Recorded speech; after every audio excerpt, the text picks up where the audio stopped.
come in. Welcome. I'm E.G. Marshall. Welcome to the fear you can hear. Welcome to the world of terrifying imagination. We are about to bring you a tale of magic. What a word, magic. What do we mean by magic? What are we thinking when we say something is magical? Why, only that we do not understand how it came to be, or even what it is that came to be, or, for that matter, if it ever really did come to be. I was standing between the windows, those two big windows, you know, the ones with the great pier glass in between, and I was looking straight ahead, so I can't say that I saw the door open because I didn't. But all of a sudden there was this terrible confusion. Men jumping from their chairs, some looking frightened half out of their wits, others with expressions of joy and anticipation, some of them crying out. Was it horror? Was it surprise? Was it delight? I couldn't tell. It was all mixed up.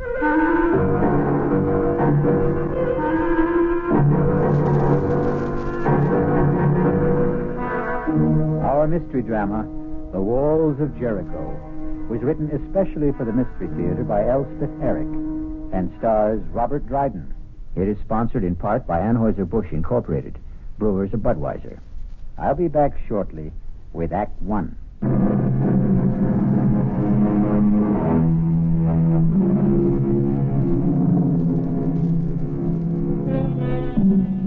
Anything can have magic.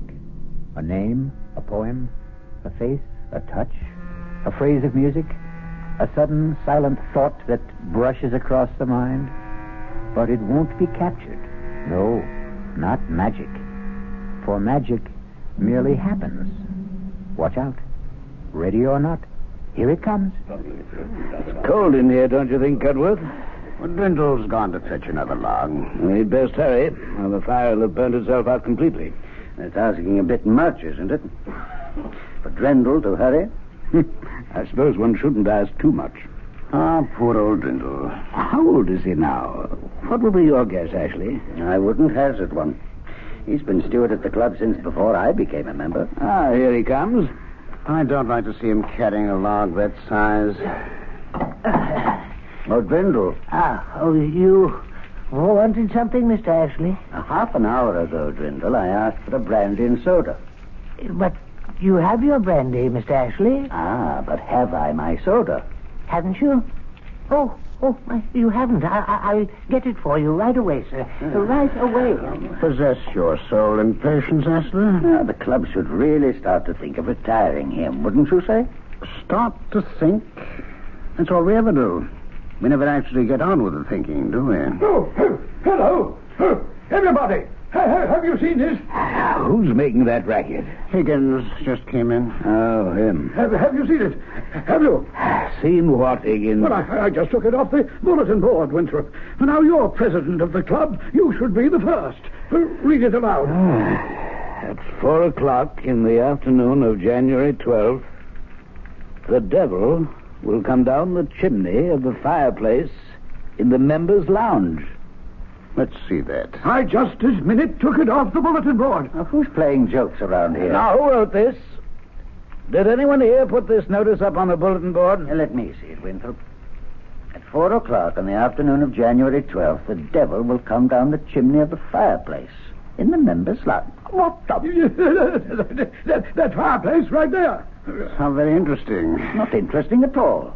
Just a feeble attempt to be funny. But it wasn't on the bulletin board this morning. Well, it wasn't there an hour ago when I came in from dinner. Now, was it, Cudworth? Well, I certainly didn't see it. Well, somebody put it there. The devil could have put it there. Oh, rubbish. Well, he might have. He's very ingenious. I've heard. Now, let's not let ourselves be carried away, Higgins. Mr. Ashley, sir? What is it? Your soda, sir. Well, set it down. Drindle, have you seen this? Well, what is it, sir? Mr. Higgins found it pinned to the bulletin board. Here, read it. At 4 o'clock in the afternoon, January 12th, the devil will chimney of the fireplace in the members' lounge. Oh, what does it mean? It means that the devil will come down that chimney at 4 o'clock on January 12th. That's what it means. Oh, surely not, Mr. Higgins. Definitely not. It's a joke, isn't it? Of course it is. But, on the other hand... really, Cotworth, you and your other hand. let's mark it down as a joke until we know better. At least until then. Anyway, until the afternoon of January 12th at 4 o'clock.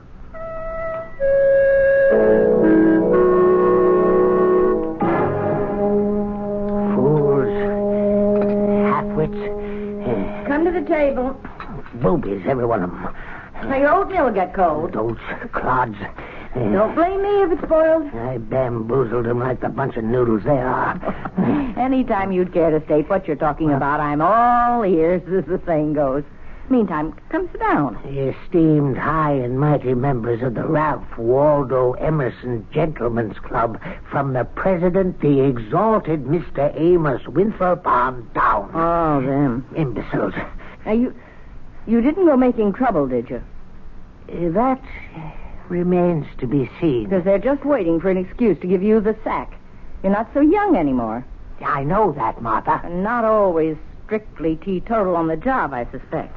I'm never drunk. Well, a man needs to be a little elevated to spend 10 hours a day with those Back Bay snobs, but I flim-flammed them. Now, look here, Timothy Drindle. Don't you go doing anything to raise the hackles on those gentlemen. Nincompoops. Because if they should give you the old heave-ho, you know where you'd wind up, don't you? Right here at home with me, and I won't have that. They're not about to fire me, not right away. As a matter of fact, it's I who may have lighted a small fire under them. And they should be starting to feel the heat of it soon now. Very soon. Timothy, what have you done? Oh, nothing very much. I only posted a notice on the bulletin board, that's all. What kind of a notice? A modest little notice stating that on January 12th at 4 o'clock in the afternoon, the devil would descend the chimney of the fireplace in the members' lounge. You said the devil? You should have seen the excitement, especially Mr. Higgins. Oh, he's such an emotional little man. You invoked the name of the devil? No, I did no such thing. You summoned up the devil? No, I played a joke on those superior snobs who've been taking me for a joke all these years. That's all I did. Oh, once you summon up the devil, Timothy, it's not so easy to send him back where he came from. Will you stop it, Martha? I only want to make them worry. Those fine gentlemen who've never had a care in the world since the day they were born. Worry? How? About what? Worry. Will he come down the chimney? Oh, they'll worry from now to the 12th of January, and I'll be there 10 hours a day to watch them worry. And if his satanic majesty does come down the chimney, what then? Oh, he won't. He won't. I wrote the notice myself, and old Beelzebub didn't dictate it either, if that's what you're thinking. No, I'm thinking you've started something, Timothy, that he won't be able to stop.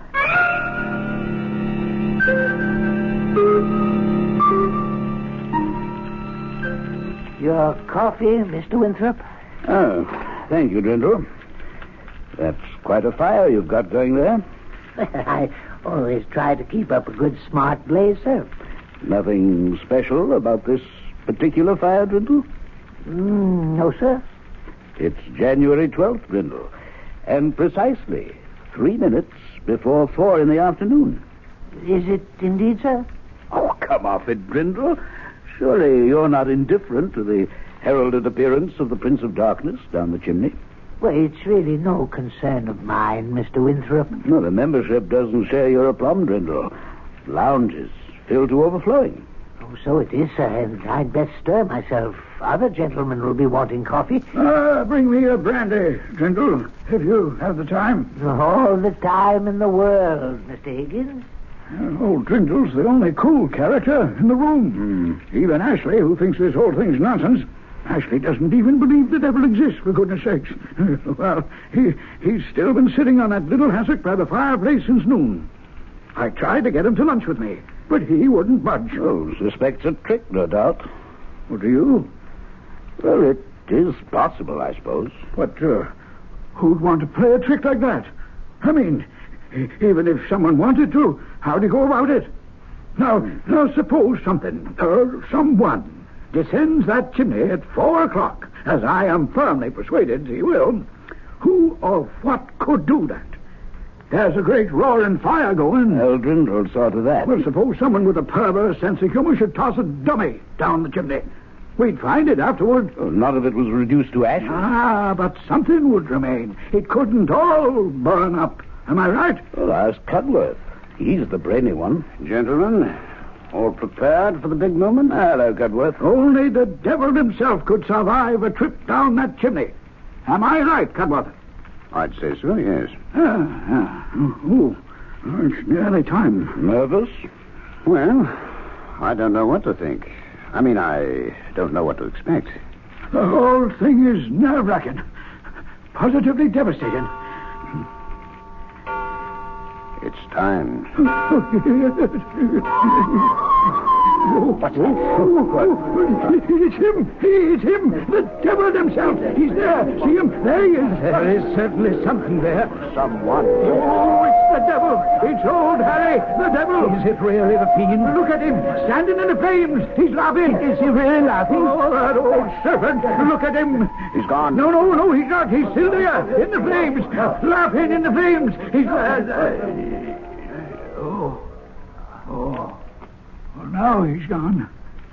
Well, that was quite an experience.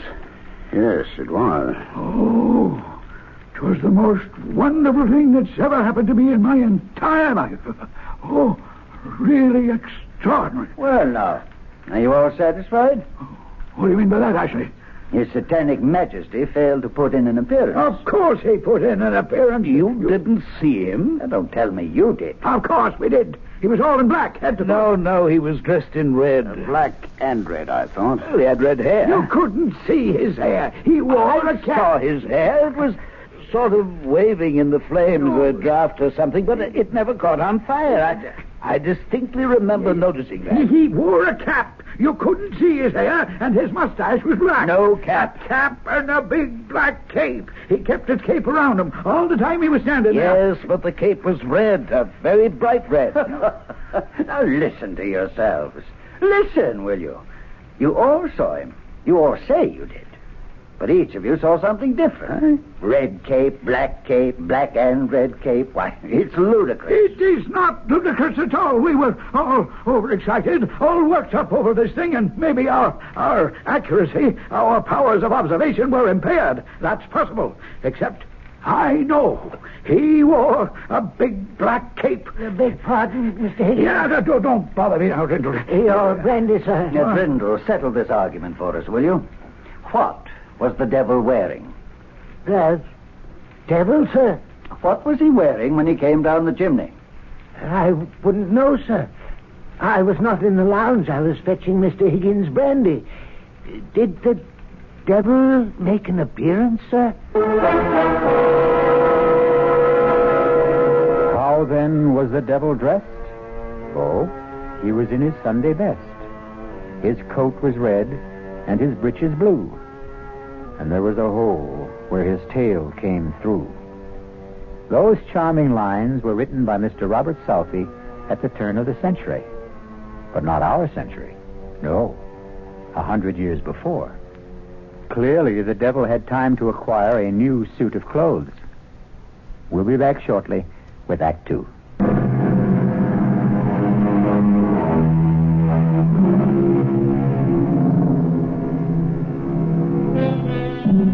Did the devil indeed descend the chimney of the Ralph Waldo Emerson Club in the afternoon of January 12th and stand laughing in the flames?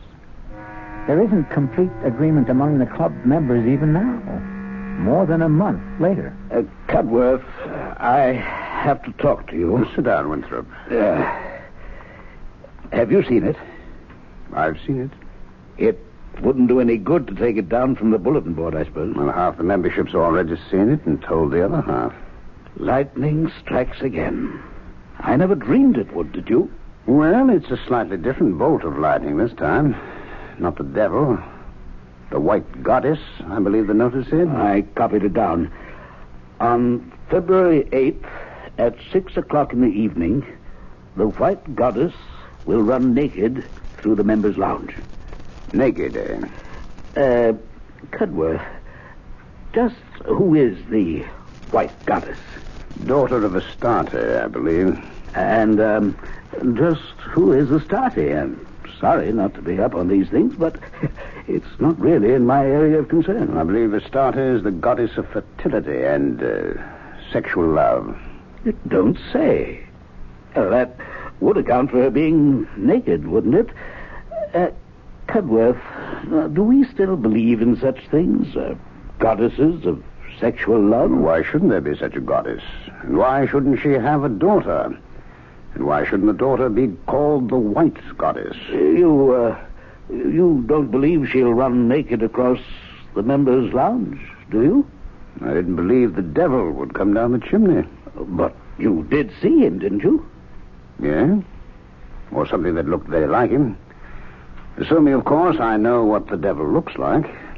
Cudworth, I saw his horns. Did you indeed? Have you seen it? Have you seen the notice? Yes, we've seen it. Do you know that members are pouring in from all over the country? Oh, no. Members that haven't been inside the club in 20 years. We can't even begin to put them up. Half of them are stopping at hotels. Oh, heaven help us. Oh, cheer up, Winthrop. There's a chance the white goddess won't show. I don't know, Cudworth. I have a sinking feeling that she will.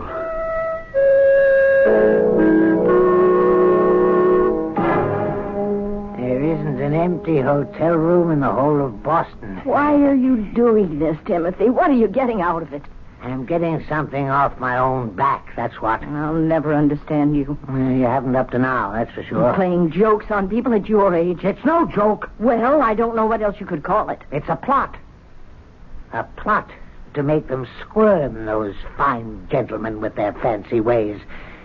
Why should they go through their entire lives without knowing a moment's uncertainty or a pang of anxiety? They're always so damn sure of themselves. Well, they're not sure any longer.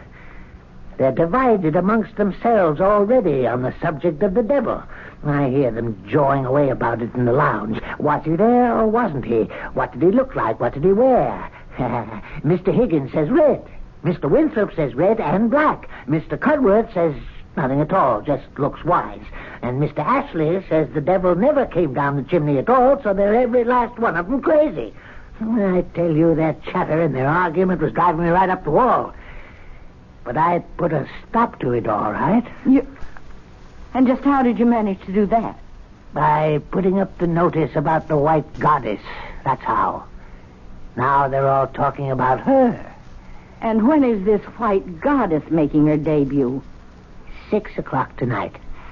And is she coming down the chimney? No, as the notice says, on February 8th at 6 o'clock in the evening, the white goddess will run naked through the members' lounge.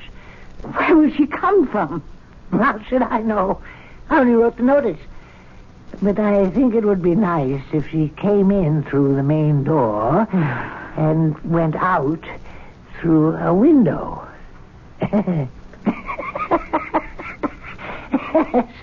That would be rather nice.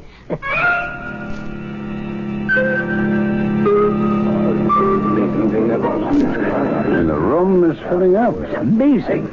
Oh, I don't know. It isn't often, if ever, any of us gets to see the white goddess run naked across the lounge. You think they really believe? Well, who knows what they believe. Cudworth, do you believe? I'm here, as you see.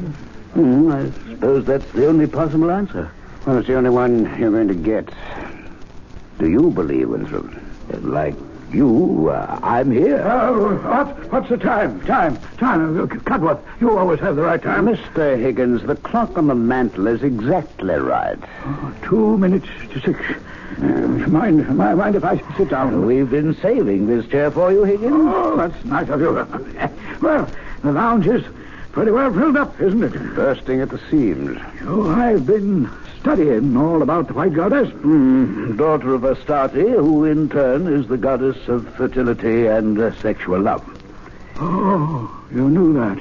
Cudworth told me. Cudworth, you really do know everything. On the contrary, I know very little. Well, you've always seemed to me to know everything. That's because you know less. Well, mind if I join you? Well, there's no place to sit, actually. Oh, what a pity. Well, you could sit on the floor. Now, how would I look sitting on the floor when the white goddess comes running across the lounge? No, I think I shall join old Drindle over by the window. And perhaps he'll fetch me a brandy. No, you haven't time. It's nearly 6. Oh, you mean I might miss her goddess-ship? Oh, my, that would never do. Oh, Jesus. That ass doesn't believe she'll appear. Well, why did he bother to come here at all? Because if he doesn't believe, neither does he disbelieve. Just look at him, laughing and joking with Drindle. Well, that's probably the first time he's ever spoken to Drindle, except to give him an order. You could say that about most of us, myself included. Drindle's getting old. Poor old Drindle. It's time. The time has come. Look at her. Look at her. She's beautiful. Sublime. Oh, my goddess. Oh, heavenly thing. I never thought I should live to see anything so beautiful. The most exquisite thing I ever saw. Or ever shall see. Where did she go? She was here such a little time. She disappeared through the window. The wall, I think. No, through the window, the one back of where Ashley's standing with Drindle. I saw Ashley turn and look out the window just as she vanished. You don't think it's possible he saw her too? Oh, no, not Ashley. Well, Ashley? What? If you can stop staring at the stars, I'd like to ask you something. Magnificent. Yes, the stars are magnificent, but I have something else in my mind. Well, what's troubling you, Cudworth? Why, nothing very much, Ashley. Is something troubling you? The way she disappeared. Simply melted into the astral light. Who melted into the astral light, Ashley? Why, the white goddess. Well, don't tell me you didn't see her. Oh, yes. I saw her. Radiant in all her nakedness. Glowing like mother of pearl. Her long hair flying out behind her. Oh, but then, you saw her. Yes. Now, the others, did they see her?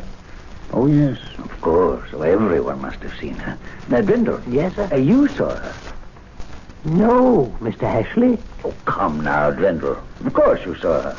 We were standing here together, side by side. I didn't see anything, Mr. Ashley. Now, don't tell me you didn't see anything, you old liar. Well, I was busy with something. You were not busy with something. We were standing here talking, and the clock struck 6, and the door opened, and she came in. And she ran. Her feet hardly touched the floor. Ran across the lounge to this window, this one right here. Why, her shoulder brushed mine. I felt it. My left shoulder. Now, don't tell me you didn't see her, or I'll break your back. Now, don't excite yourself, Ashley. The most beautiful spectacle it's ever been the good fortune of any of us to witness, and this numbskull Drindle stands there and tells me he didn't see it. He was busy with something. Oh, I won't stand for it. You listen to me, you fool. No, it's blasphemy. Unadulterated blasphemy for you to deny that you saw what I saw. What we all saw. Now, say it.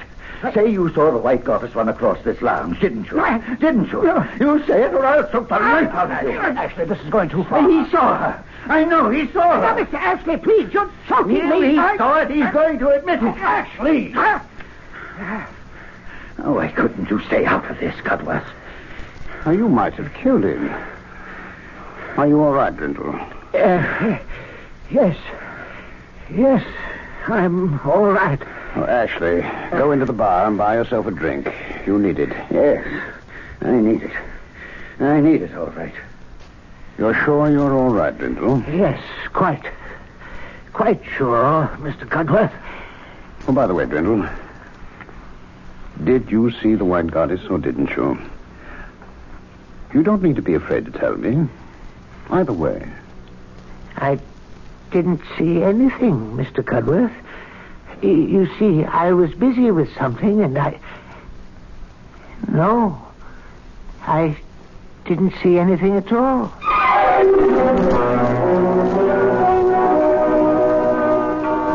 Well, I think I must be getting on home.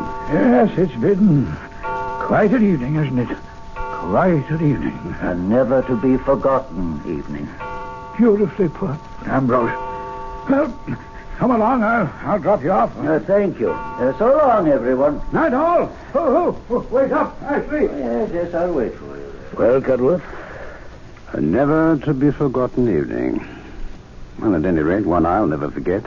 I fancy none of us will ever forget. You leaving now? No, I'm going to stay until the room's cleared.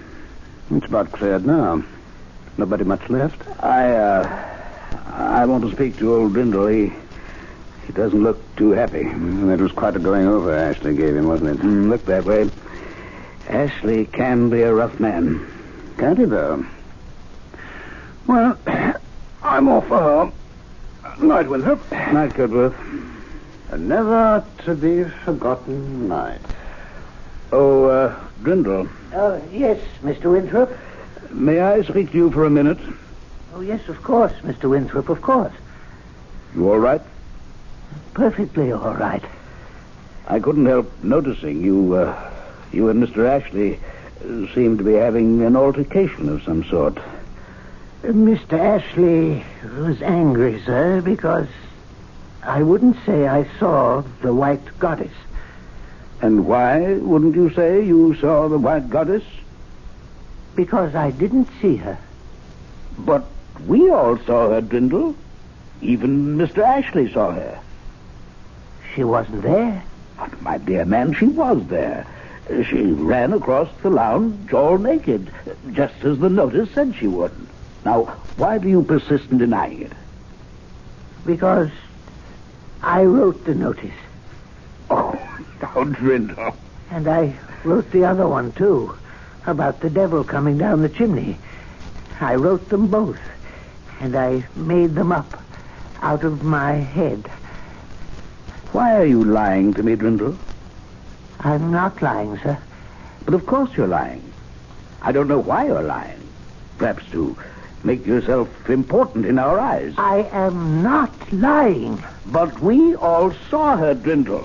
It was the most exquisite moment of our lives. We saw her. Therefore, you're lying.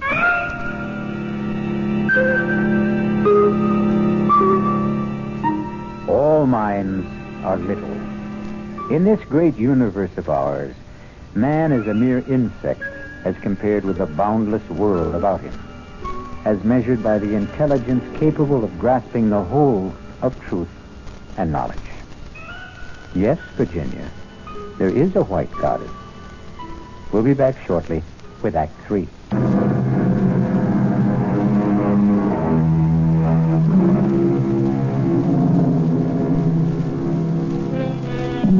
Have you read your Shakespeare lately? If you have, you'll remember Hamlet's observation to his friend. There are more things in heaven and earth, Horatio, than are dreamt of in your philosophy. If you haven't read your Shakespeare, now for the third act of The Walls of Jericho. Come eat your breakfast, Timothy. It's on the table. It's ridiculous. It's absolutely absurd. They're trying to ruin me. Oh, he's off again. I never even turned around when I heard them whispering behind my back.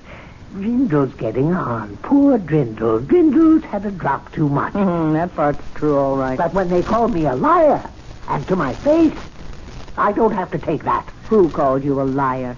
Mr. Amos Winthrop, the president of the club, the highest mucky-muck of all the high mucky-mucks, that's who. Well, what kind of a lie did you tell him? No lie. I told him no lie. I told him the God's own truth. That I had written those notices and put them up on the bulletin board. The one about the devil coming down the chimney and the one about the white goddess running naked across the lounge as well. Why wouldn't he believe you? Because he's a fool. The biggest fool in a pack of fools. I said, why wouldn't he believe you? He says he saw the devil, saw him come down the chimney and stand in the flames, and that most of the others saw him too. All but Mr. Ashley and a few other disbelievers. Oh, you should never have invoked the devil. I told you that at the time. But even Mr. Ashley is saying that he saw the white goddess run across the lounge. Radiant in her nakedness, he says, glowing like mother of pearl. Imagine Mr. Ashley talking like that. He says she brushed up against him, against his shoulder, and then went out through the window and melted into the astral light. Mr. Ashley, of all people. Maybe it happened. How could it have happened when I made it all up? Well, come eat your breakfast. No, I can't. I'm too upset. You're more upset than they are. Those fine gentlemen you were going to teach a lesson. Oh, don't you worry. I'll fix them. I'll put up another notice. Oh, now, Timothy, don't start up again. Only this time I'll make it so crazy, so outlandish, they'll see that it's only a joke. They won't be able to help themselves. Yeah, now, let's see. Where's a pen? And a piece of paper. Now, what shall I... I need to get them excited, all worked up, waiting for something, and then the let down when it doesn't happen. That's what I'm after. Yes, I've got it. On March the 2nd at 5 o'clock... You see, they'll all be having drinks in the lounge about that time. At 5 o'clock, a leopard will enter... No, not a leopard. A tiger will enter the members' lounge. How's that? As long as you don't make it the devil. No, better yet. 3 tigers will enter the members' lounge. No, I don't like enter. It's too sedate sounding, too tame. I will come through the windows.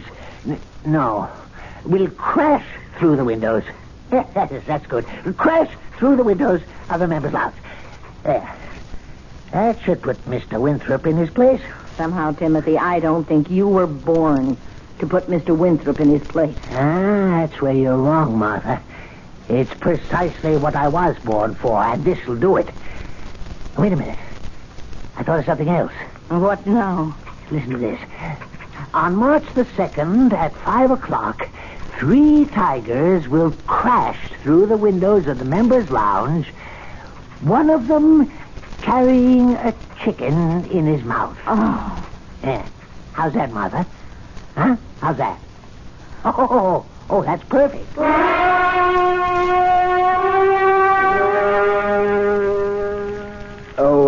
Grindle. Mr. Winthrop, yes, sir? Stir up that fire, will you? Yes, sir. That's fine. Would you like another log, sir? No, that'll do it, I think. Weather's letting up a bit. Yes, it seems to be. You're in the club a bit early today, sir? Yes, a bit. Why, yes, it's only a little after 4. Are you waiting for the tigers, sir? How's that? I just thought perhaps you might have wanted to be the first one on hand when the tigers crashed through, that's all. You're being impertinent, Dwindle. It's very unlike you, Dwindle. Is it, sir? Same as you're lying. It was unlike you to lie to me. Yeah, I suppose it was. You know it was. Now, you're not going to tell me the latest notice on the bulletin board was also your invention, are you? I'm not going to tell you anything, Mr. Winthrop. Well, I'm glad to hear that. I'm sure you'll agree that it's not my place to tell you anything. I most certainly and emphatically do agree. I thought you would. Not that I'm certain that the 3 tigers will crash through the windows. No, I'm not certain at all. It's absurd on the face of it, isn't it? Most absurd. 3 tigers. Well, now. Perfectly ridiculous. And one with a chicken in his mouth. It's laughable. Well, don't laugh, because it just may happen, precisely as the notice predicts. We simply do not know. I promise not to laugh.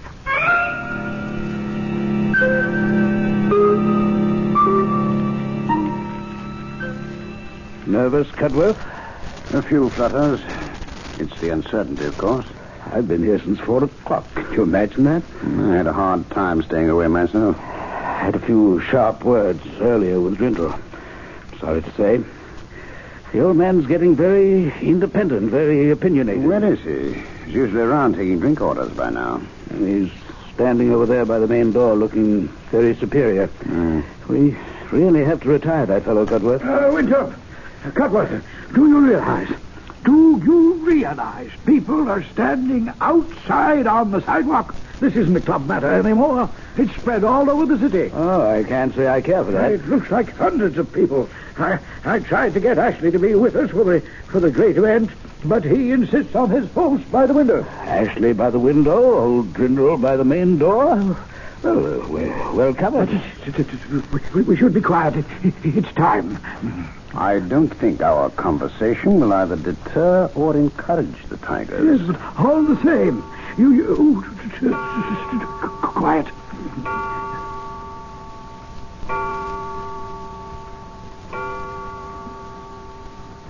There they are! Oh, Lord Davis! There they are! Three of them! And one has the chickens in his mouth. They're making for the door. Out of the way, Grindle! Out of the way! Grindle! Oh, no! He doesn't see them.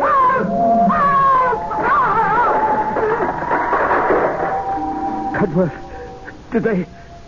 Is he... Don't look, Winthrop. Better not look. Is Grindle...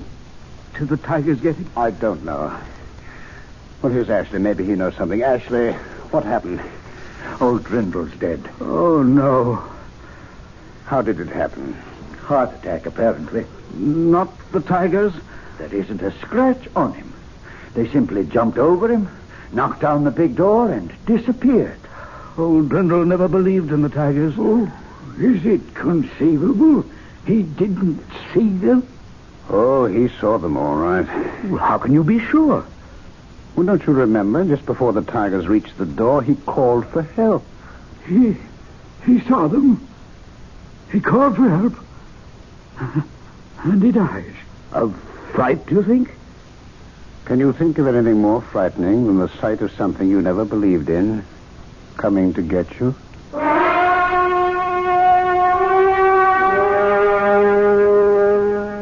Let's step in here for a few minutes, gentlemen. We won't be disturbing you, Katie, if we use part of the lounge, will we? What happened in here, Mr. Winthrop? Who upset all the furniture? A little fracas, Katie, with some unexpected visitors. Let's set our drinks down here. Pull up chairs, everybody. There's a few that weren't overturned. Well, we'll have a new steward tomorrow. They're promoting someone from the dining room. You'll never hold a candle to Drindle, no matter who he is. Drindle was a good man. If you gentlemen are going to be using this room, I can clear out and come back later. Now, you go right ahead with your cleaning, Katie, if you don't mind sweeping around us. That's all right with me. There certainly isn't that. Gentlemen, I asked you to meet with me here because I have a confession to make. And I'm sorry I didn't tell you before, but... Well, I didn't. But now I must. After the incident of the White Goddess, gentlemen, Brindle told me that he himself had posted those notices on the bulletin board. Brindle? The one about the devil? And the White Goddess, that one too? I didn't believe him.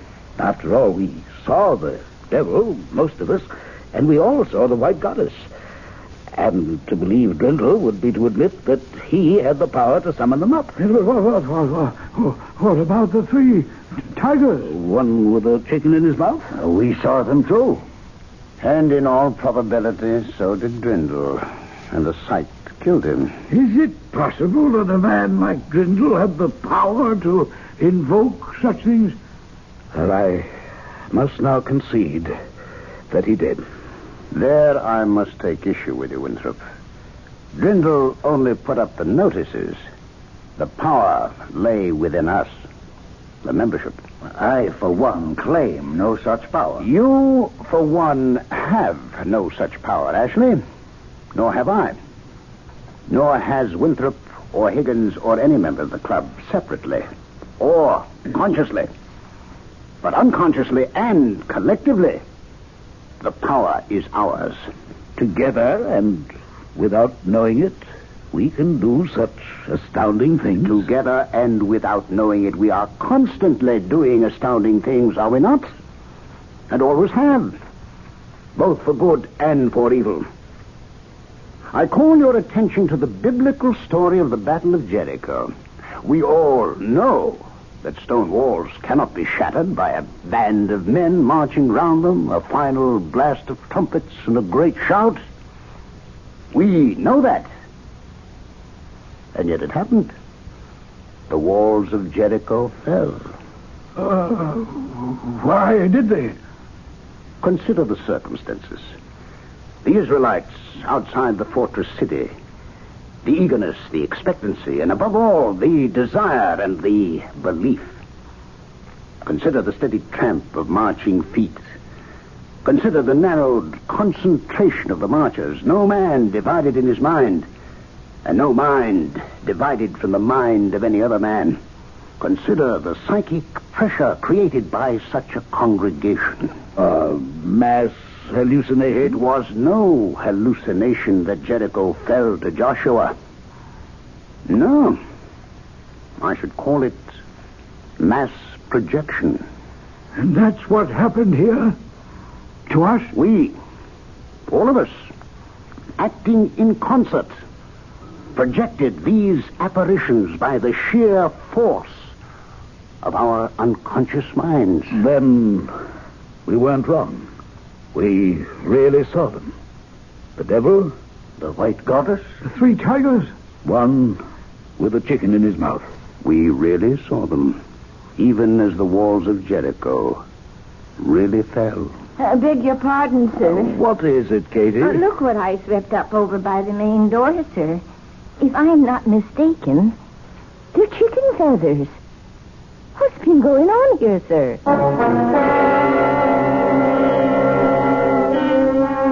And so ends our tale of magic. A magician performs his tricks. We are delighted and applaud because we cannot comprehend how he did them. But what if the magician himself cannot comprehend? I'll be back shortly.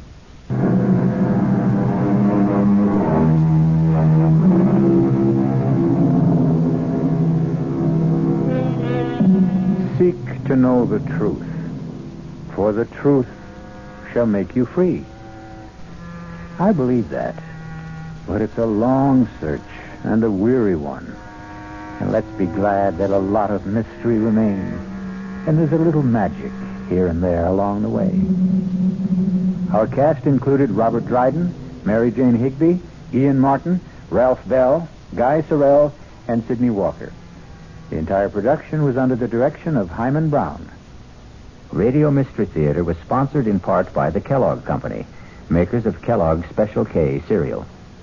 This is E.G. Marshall inviting you to return to our Mystery Theater for another adventure in the macabre. Until next time, pleasant dreams.